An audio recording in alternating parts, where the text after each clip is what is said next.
تصور معايا ما ديناش الكان ما ديناش ودينا كاس العالم، كاس افريقيا لعبنا مع جنوب افريقيا قدرناش نربحوها وربحنا كاس العالم. ما كتدخلش العقل والله، ما كتدخل العقل. ولكن كنت بغيت نعيش ديك اللحظه ديال الطروفي كيهزو العميد ديال المنتخب المغربي، هذيك كنت نشوفها في البلي، كنت نشوفها غير في الطرولات. شي مره كيطروليو بها بالذكاء الاصطناعي وكيقول لك تخيل معايا تخيل معايا تخيل.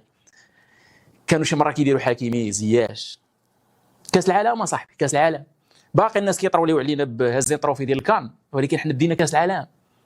عرفتي شحال لخصتي من طريق، شحال ضربتي من مسافه وحرقتي المراحل وتوجتي بكاس العالم. راه ما يمكنش وما يمكنش واللي خلاها تكون ما يمكنش. رانا 20 عام حنا غايبين على هذا كاس العالم ديال الشبان. اخر مره في 2005 ما لعبتي فينال مره ولا جوج، ما لعبتي دومي فينال مره ولا ثلاثه ولا اربعه. باش تجي من 2005 تجي 2025 وتجي تجيب الكاس؟ ياك ما باقي، ياك ما كنحلموا ولا شي لعيبه بحال هكا، راه يمكننا كنحلموا. حيت الواقع كاس العالم اصاحبي، كاس العالم ماشي شي حاجه اللي سهله. راه تقولها بفمك، راه تشوفها الناس كيفاش كيهضروا في مصر الاعلام ديالهم، تونس الاعلام ديالهم، الجزائر الاعلام ديالهم، في الخليج الاعلام ديالهم، كيفاش كيهضروا على اننا درنا دومي فينال ودرنا فينال وصلنا ليه قبل ما يتلعب الفينال. علم الله دابا شنو يقولوا.